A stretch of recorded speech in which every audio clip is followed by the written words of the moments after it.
नमस्कार सब आप सभी का स्वागत है हमारे इस YouTube चैनल ज्ञान संगम पर। दोस्तों आज हम आपको आरआरबी एनटीपीसी पॉलिटी यानी कि संविधान का PYQ करवाएंगे, जो कि रेलवे द्वारा पूछे गए प्रश्न है, विभिन्न परीक्षाओं में पूछे गए प्रश्न है। और इसका आज का हमारा जो है पार्ट नंबर 2 रहेगा। फर्स्ट पार्ट में आपको 50 क्वेश्चन करवा चुका हूँ। अगर आपने नहीं देखा तो आप उसको देख लीजिए। आज की वीडियो में हमारे जो है कुल 60 प्रश्न रहेंगे। तो टोटल हमारे ये दोनों मिला के प्रश्न कितने 110 प्रश्न हो जाएंगे। और इसके पहले मैं पॉलिटी के क्वेश्चन करवा चुका हूँ। तो आज का हमारा पहला प्रश्न है, भारत में राज्य के नीति निर्देशक सिद्धांत किस देश के संविधान से लिए गए हैं। आप सभी को पता है कि जो भारत का संविधान है, किसी न किसी देश से कुछ ना कुछ चीज़ें क्या है ली गई हैं, उसकी नकल की गई है, कॉपी की गई है। तो जो नीति निर्देशक सिद्धांत किस देश से लिए गई, आयरलैंड से लिए गए, ये आपको याद रखना है विशेष रूप से। तो 3 हमारे यहाँ से सही उत्तर हो जाएगा। ठीक है, अगला प्रश्न है हमारा। देखिए अब कुछ की डिटेल के बारे में बात करते हैं। तो डिटेल है इसकी, भारत में राज्य के नीति निर्देशक संस्था जिसे DPSP कहा जाता है, आयरलैंड के संविधान से ली गए हैं। ठीक है, भारतीय संविधान के भाग 4 में अनुच्छेद 36 से 51 तक नीति निर्देशक सिद्धांतों का उल्लेख किया गया है। आयरलैंड के संविधान से लिए गए अन्य जो है सिद्धांत कौन कौन से हैं। तो देखिए, राज्य सभा के लिए सदस्यों का नामांकन और राष्ट्रपति का चुनाव। ये सीधे सीधे क्वेश्चन पूछे जाते हैं कि राष्ट्रपति का चुनाव है ये किस देश के संविधान से लिया गया। तो आयरलैंड से लिया गया है। अगला है, स्वर्ण सिंह समिति ने मौलिक कर्तव्यों की सूत्रीय संहिता तैयार की थी। तो कितने सूत्रीय संहिता तैयार की थी तो आपको बताना है इसका। तो इसका 70 का 8, क्या 8 इसका 70 हो जाएगा। अब टोटल मौलिक कर्तव्य कितने हैं, टोटल मौलिक कर्तव्य 11 हैं। अगला है, भारतीय संविधान के आपातकालीन प्रावधान भारत सरकार अधिनियम से लिए गए थे। तो भारत सरकार अधिनियम किससे लिए गए थे, तो भारत सरकार अधिनियम 1935 से लिए गए थे। तीसरा यहाँ से हमारा एकदम सही उत्तर हो जाएगा। अगला प्रश्न है, भारतीय संविधान में मौलिक अधिकारों के चार्टर का विचार निम्नलिखित में से किस संविधान से अपनाया गया है। तो किस संविधान से, तो ये अगर इसकी बात करें तो इसका सही उत्तर होगा ऑप्शन नंबर 2। यह अपनाया गया मौलिक अधिकारों का ये USA यानी कि संयुक्त राज्य अमेरिका से अपनाया गया है। अगला है, भारतीय संविधान में मौलिक अधिकारों की कुछ खास बातें कौन कौन सी। देखिए, भारतीय संविधान में भाग 3 में अनुच्छेद 12 से 35 तक मौलिक अधिकारों की वर्णन किया गया, आप सभी को पता होगा। ठीक है, वर्तमान में कुल 6 मौलिक अधिकार हैं। कौन कौन से हैं, देखिए, समानता का अधिकार, स्वतंत्रता का अधिकार, शोषण का अधिकार और धार्मिक स्वतंत्रता का अधिकार, सांस्कृतिक अधिकार और संवैधानिक उपचारों का अधिकार। इसमें से एक और पहले और रहता था, जब लागू हुए थे मौलिक अधिकार तो 6 टोटल 7 थे। उसमें एक संपत्ति का अधिकार था, चूंकि जो कि हटा दिया गया है। ठीक है, अगला है, भारतीय संविधान में प्रथम स्थान प्राप्त करने वाला प्रणाली निम्नलिखित में किस देश से अपनाई गई है। तो ये कहाँ से ली गई है, तो इसका सही उत्तर को ब्रिटिश से अपनाई गई है। एक इसका सही उत्तर हो जाएगा। इसी के साथ हमारा अगला प्रश्न है, भारतीय संविधान में कई देशों से संविधान से प्रावधान लिए गए हैं। अब देखिए डिटेल के बारे में पढ़ते हैं। जैसे कि भारतीय संविधान में स्वतंत्रता, समता और बंधुत्व जैसे सिद्धांतों को फ्रांस के संविधान से लिया गया है। जो 3 शब्द है कहाँ से, ये फ्रांस से लिए गए हैं, बहुत इंपॉर्टेंट है, याद रखिएगा। अगला है, संविधान के संशोधन प्रक्रिया का प्रावधान दक्षिण अफ्रीका से लिया गया है। जो साउथ अफ्रीका है, यहाँ से जो है संविधान संशोधन की प्रक्रिया का जो प्रावधान लिया गया है। अगला है, संसदीय विशेषाधिकार का प्रावधान ब्रिटिश संविधान से लिया गया है। अगला है, राष्ट्रपति के चुनाव पद्धति, राज्यसभा के सदस्यों का नामांकन और राजनीति निर्देशक सिद्धांत आयरलैंड से लिए गए हैं। तो ये महत्वपूर्ण चीजें हैं, आप इनको जरूर याद रखिए। मैंने आपको बताया जो मौलिक अधिकार कहाँ से, अमेरिका से लिए गए थे, अभी मैं आपको बताया। अगला है, निम्नलिखित में से किस वर्ष में संविधान सभा द्वारा राष्ट्रगान को उसके हिंदी संस्करण में अपनाया गया था। तो कब अपनाया गया था ये आपको बताना है। तो 1950 में अपनाया गया था। कब, 1950 में, 26 जनवरी 1950। अगला है, भारतीय संविधान को में अपनाया गया था। तो भारतीय संविधान को कब अपनाया गया था ये आपसे पूछा जा रहा है। तो इसका सही उत्तर हो जाएगा ऑप्शन नंबर 1, 26 जनवरी 1949 को अपनाया गया था। एक यहाँ से सही उत्तर होगा। अगला है, भारतीय संविधान में नीति निर्देशक सिद्धांतों का मुख्य उद्देश्य निम्नलिखित लक्ष्य प्राप्त करना है। तो मुख्य उद्देश्य कौन सा लक्ष्य प्राप्त करना है, तो इसका हमारा सही उत्तर क्या हो जाएगा, ऑप्शन नंबर 2, सामाजिक और आर्थिक न्याय। तो दूसरा यहाँ से हमारा सही उत्तर होगा। अगला है, भारतीय संविधान के न्याय के आदर्श किस देश से उधार लिए गए थे। तो न्याय के आदर्श किस देश से उधार लिए गए थे, तो इसका सही उत्तर होगा ऑप्शन नंबर 1, USSR इसका सही उत्तर हो जाएगा। अगला है, भारतीय संविधान की प्रस्तावना को हमारे संविधान का राजनैतिक कुंडली किसे कहा गया था? तो किसने कहा था, यानी कि जो भारतीय संविधान का राजनैतिक कुंडली किसने कहा था संविधान की प्रस्तावना को, तो किसने कहा था? तो इसका सही उत्तर हो जाएगा हमारा तो पहला डॉक्टर KM मुंशी जी ने कहा था। तो एक इसका सही उत्तर हो जाएगा। अब देखिए आपके परीक्षाओं में जो है स्टेटमेंट भी पूछे जाते हैं। जो पिछला क्वेश्चन था स्टेटमेंट वाला था, तो ऐसे क्वेश्चन को आपको याद रखना है। अगला है, भारतीय संविधान का कौन सा अनुच्छेद यह बताता है कि मंत्रिपरिषद राज्य की विधान सभा के प्रति सामूहिक रूप से उत्तरदायी होगी? तो कौन सा अनुच्छेद बताता है? तो ये अनुच्छेद बताता है 164(2), यानी कि तीसरा इसका सही उत्तर हो जाएगा। क्या इसका सही उत्तर हो जाएगा? तीसरा इसका सही उत्तर हो जाएगा हमारा। ठीक है। अगला है, भारतीय संविधान का कौन सा अनुच्छेद यह प्रावधान करता है कि राज्यपाल को राष्ट्रपति के विचारार्थ किसी विधेयक को आरक्षित करने का अधिकार है? तो इसका सही उत्तर क्या हो जाएगा हमारा? इसका सही उत्तर होगा ऑप्शन नंबर दूसरा, अनुच्छेद 200। अनुच्छेद 200 में ये बताता है। आंकड़ा सीधा सीधा 200 है, तो आप इसको आसानी से याद कर सकते हैं। अगला है, गणतंत्र दिवस पर राजपथ पर झंडा कौन फहराता है? तो जो गणतंत्र दिवस पर जो राजपथ पर जो झंडा भारत के राष्ट्रपति फहराते हैं, याद रखिएगा। और लाल किले पे प्रधानमंत्री फहराते हैं, तो आपको याद रखना है। ठीक है। तो यहाँ से हमारा 63, इसका सही उत्तर क्या हो जाएगा? दूसरा इसका सही उत्तर हो जाएगा। अगला है, भारत राज्य में मंत्री निम्नलिखित में से किसकी इच्छा पर्यंत पद धारण करते हैं? तो किसकी इच्छा पर्यंत पद धारण करते हैं? तो 4 इसका सही उत्तर हो जाएगा, राज्यपाल। ठीक है। अगला प्रश्न, भारत के प्रधानमंत्री के बारे में निम्नलिखित में से कौन सा कथन सही नहीं है? तो जो भारत के प्रधानमंत्री के बारे में कौन सा जो कथन है ये सही नहीं है, ये आपको बताना है। तो इसका सही उत्तर हो जाएगा ऑप्शन नंबर तीसरा, वह उन व्यक्तियों के नाम की सिफारिश करता है। तो ये देखिए दूसरा, ये वाला तीसरा इसका क्या है? ये बिल्कुल सही नहीं है। ठीक है, याद रखिएगा। अगला है, सरकार के केंद्र बिंदु के रूप में किसे माना जाता है? जो सरकार का केंद्र बिंदु है, सेंटर पॉइंट है, किसे? ये प्रधानमंत्री को माना जाता है। तो 4 इसका सही उत्तर हो जाएगा। अगला है, भारतीय संविधान के निम्नलिखित में से किस अनुच्छेद में उल्लेख है कि भारत का उपराष्ट्रपति राज्यसभा का पदेन सभापति होगा? तो इसका सही उत्तर होगा ऑप्शन नंबर पहला, अनुच्छेद 89। तो एक है हमारा यहाँ से सही उत्तर हो जाएगा। अगला है, डॉक्टर सर्वपल्ली राधाकृष्णन ने भारत के प्रथम उपराष्ट्रपति के रूप में किस वर्ष शपथ ग्रहण किया? तो किस वर्ष किया था? तो इसका सही उत्तर हो जाएगा हमारा ऑप्शन नंबर तीसरा, 1952 में किया था। 1952 में इन्होंने शपथ ग्रहण किया था। ये आपको विशेष रूप से याद रखना है। अगला है, भारत के उपराष्ट्रपति किस विधायी निकाय के पदेन अध्यक्ष के रूप में कार्य करते हैं? तो किसमें? तो इसका हमारा सही उत्तर होगा ऑप्शन नंबर 1, राज्यसभा इसका सही उत्तर हो जाएगा। ठीक है। अगला है, भारत में राज्यसभा का सभापति कौन होता है? तो भारत में राज्यसभा का जो सभापति कौन होता है ये आपको बताना। तो भारत में राज्यसभा का सभापति ये उपराष्ट्रपति होता है। तो 4 यहाँ से हमारा सही उत्तर हो जाएगा। अगला है, भारतीय संविधान के अनुसार देश के लिए कानून और नीतियां बनाने का अधिकार किसके पास है? देश के लिए कानून और नीतियां बनाने का अधिकार किसके पास है? तो इसका सही उत्तर क्या होगा? संसद के पास है। देखिए, अगर किसी राज्य की सीमा को घटाना या बढ़ाना है तो ये संसद के पास है। इसमें क्या होती है? बहस होती है। इसके बाद जो है जो निर्णय आएगा वो लिया जाता है। अगला है, अगला प्रश्न हमारा, संविधान का कौन सा अनुच्छेद यह बताता है कि संसद राष्ट्रपति और दोनों सदनों से मिलकर बनती है, जिन्हें राज्यसभा यानी कि काउंसिल ऑफ स्टेट और लोकसभा या हाउस ऑफ द पीपुल के रूप में जाना जाता है? तो इसका सही उत्तर क्या हो जाएगा हमारा?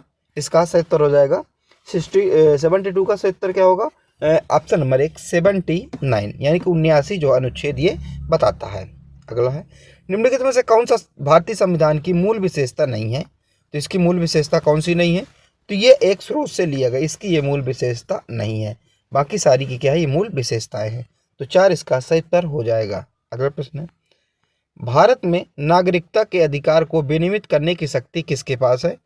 तो नागरिकता के अधिकार को जो विनियमित करने की शक्ति किसके पास है? ये भी संसद के पास है। तो याद रखिएगा 4 यहाँ से हमारा सही उत्तर हो जाएगा। अगला प्रश्न है हमारा, जब राज्यसभा के अध्यक्ष का पद रिक्त हो तो उसके कर्तव्यों का पालन निम्नलिखित में से किसके द्वारा किया जाएगा? तो उसके कर्तव्यों का पालन किसके द्वारा किया जाएगा?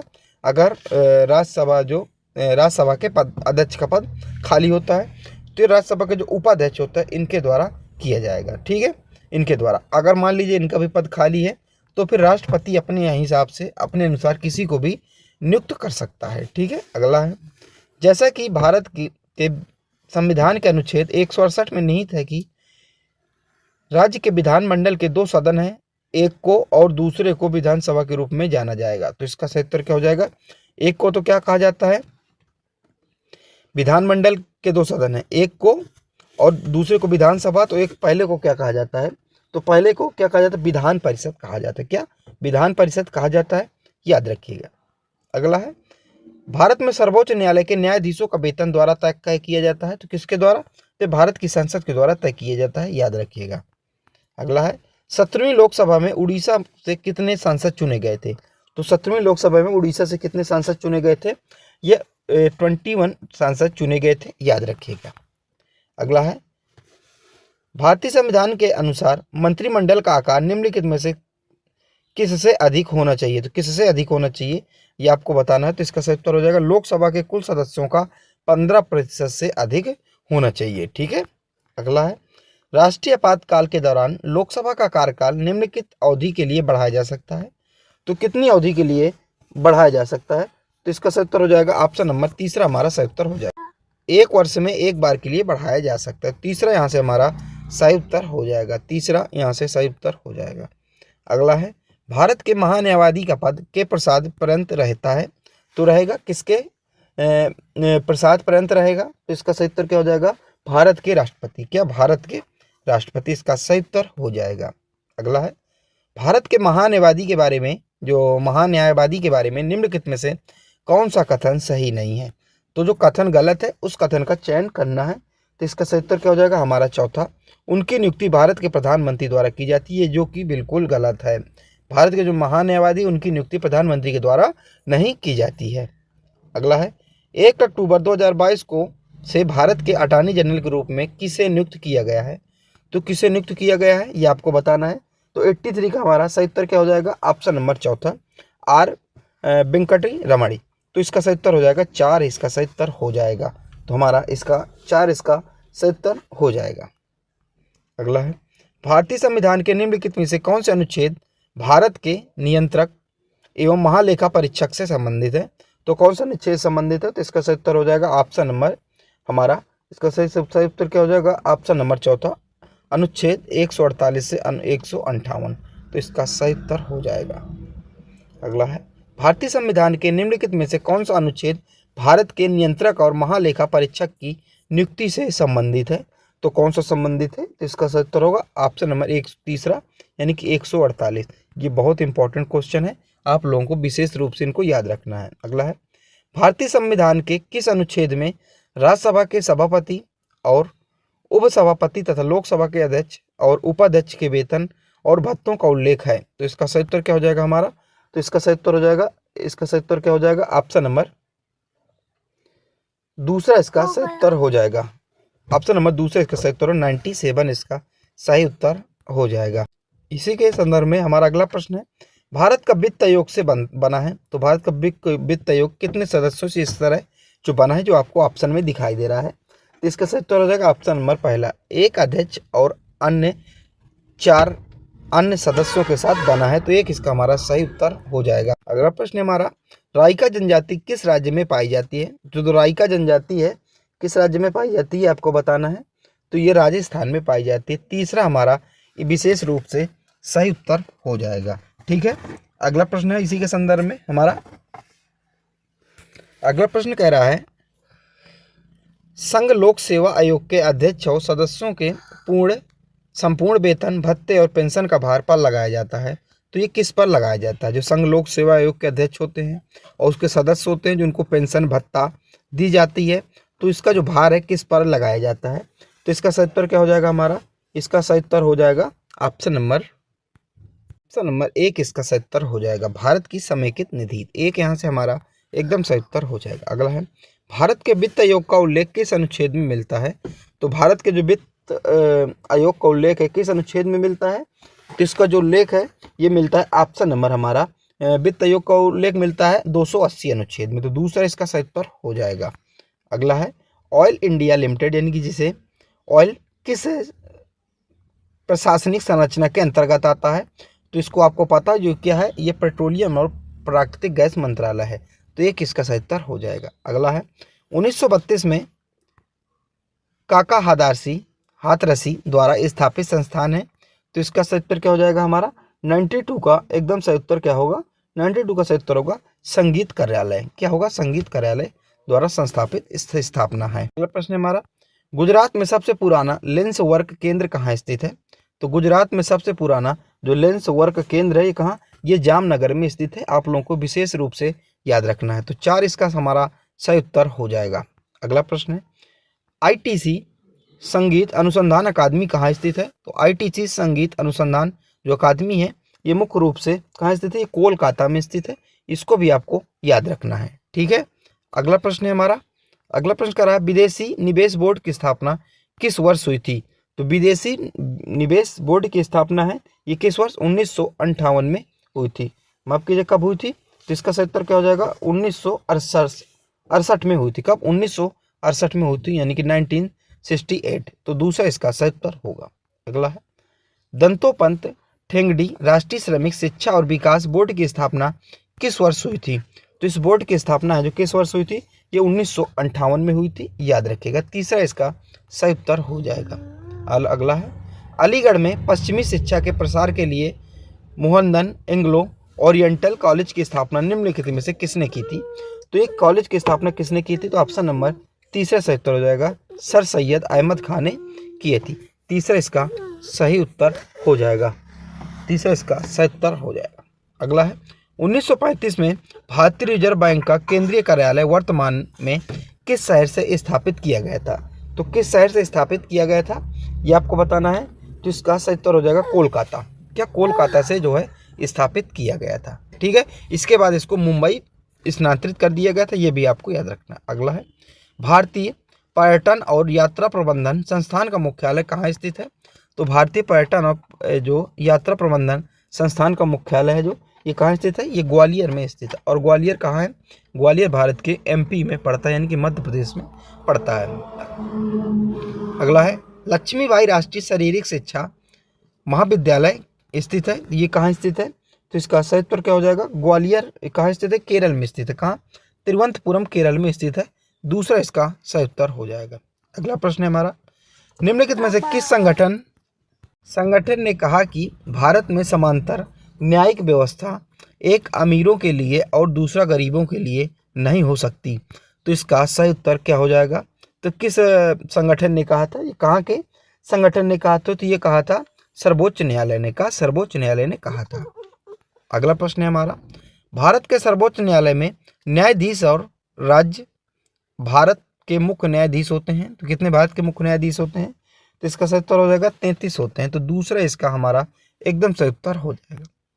अगला है भारत में न्यायिक समीक्षा की आवश्यकता न्यायपालिका को उन कानूनों की समीक्षा और रद्द करने की अनुमति देती है जो पाए जाते हैं, तो इसका सही उत्तर क्या हो जाएगा हमारा, इसका सही उत्तर होगा ऑप्शन नंबर दूसरा मौलिक अधिकारों के उल्लंघन में। क्या, मौलिक अधिकारों के उल्लंघन में, दूसरा इसका हमारा सही उत्तर हो जाएगा। अगला है भारतीय संविधान का कौन सा अनुच्छेद यह बताता है कि राष्ट्रपति या उपराष्ट्रपति के चुनाव से उत्पन्न होने वाले या उससे संबंधित सभी संदेहों और विवादों की जांच और निर्णय सर्वोच्च न्यायालय द्वारा किया जाएगा जिसका अंतिम निर्णय होगा, तो इसका सही उत्तर क्या हो जाएगा हमारा, इसका सही उत्तर होगा ऑप्शन नंबर तीसरा।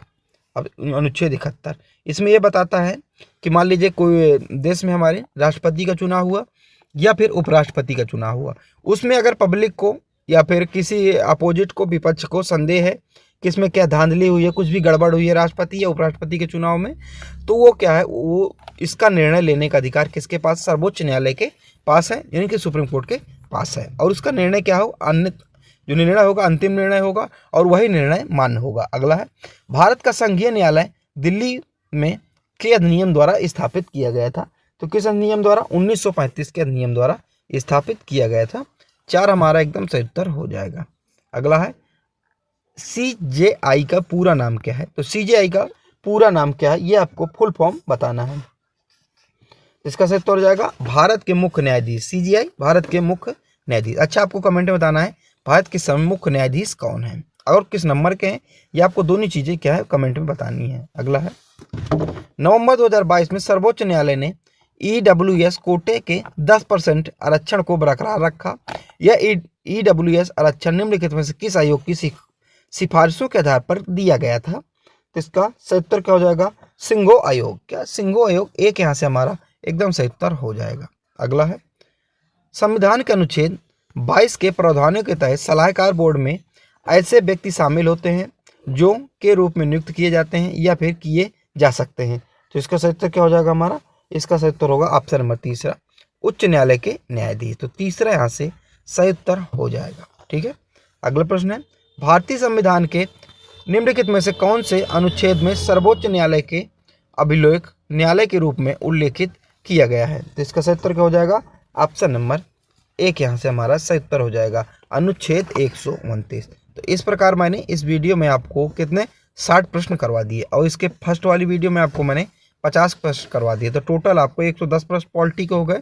और इसके पहले भी मैंने कई वीडियो करवा दिया है जो कि संविधान के हैं और उसे PYQ हैं। इसके साथ ही साइंस हो गया, हिस्ट्री हो गया, ये सारे PYQ मैंने अपलोड कर दी हैं। तो अगर आपने नहीं देखा तो आप देख लीजिए और अच्छा मिले तो लाइक कीजिए, सब्सक्राइब कीजिए। जय हिंद, जय भारत।